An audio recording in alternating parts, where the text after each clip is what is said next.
Students, हम discuss करने वाले हाइड्रोकार्बन्स। और हाइड्रोकार्बन्स में मैं आपको सिर्फ आज की वीडियो में इंट्रोडक्टरी पार्ट बताने वाला हूं कि हाइड्रोकार्बन्स में हमें क्या पढ़ना है। तो सबसे पहले हमें ये पता होना चाहिए हाइड्रोकार्बन्स मीन्स व्हाट।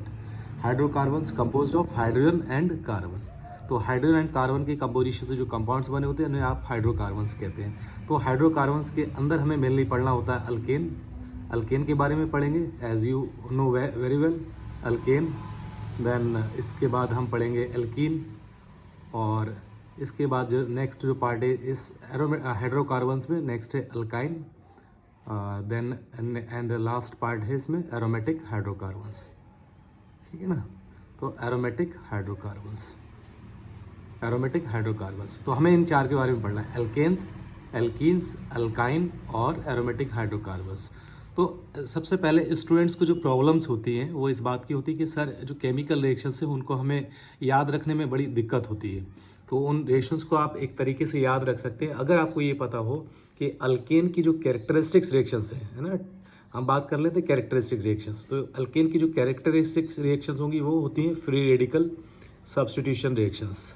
किस टाइप की बेटा रिएक्शंस मिलेंगी आपको? Free radical substitution.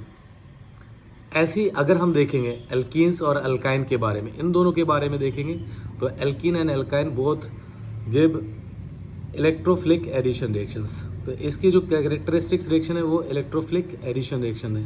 तो आपको ये मालूम होना चाहिए कि एल्कीन और जो अल्काइन है वो इलेक्ट्रोफिलिक एडिशन रिएक्शन देते हैं।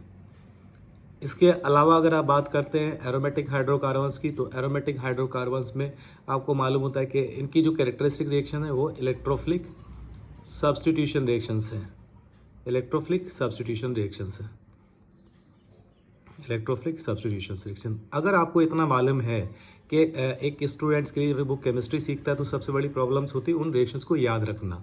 बट अगर स्टार्टिंग में आप ये याद रखते हैं कि अल्केन की जो कैरेक्टरिस्टिक रिएक्शन है वो फ्री रेडिकल सब्स्टिट्यूशन रिएक्शंस है, alkene and alkyne both give electrophilic addition reactions, while aromatic hydrocarbons gives electrophilic substitution reactions। आगे की वीडियोस में मैं आपको बताऊंगा कि अल्कीन या अल्काइन इलेक्ट्रोफिलिक एडिशन रिएक्शंस कैसे दे रहे हैं, या एरोमेटिक हाइड्रोकार्बन्स किस तरीके से इलेक्ट्रोफिलिक सब्स्टिट्यूशन रिएक्शंस देंगे, या alkane free radical substitution reactions देंगे। तो आज का ये हमारा इंट्रोडक्टरी पार्ट था। तो होपफुली कि आपको कुछ बातें समझ में आएंगी होगी। आप नेक्स्ट वीडियो का तब तक इंतजार कर सकते हैं। Thank you so much.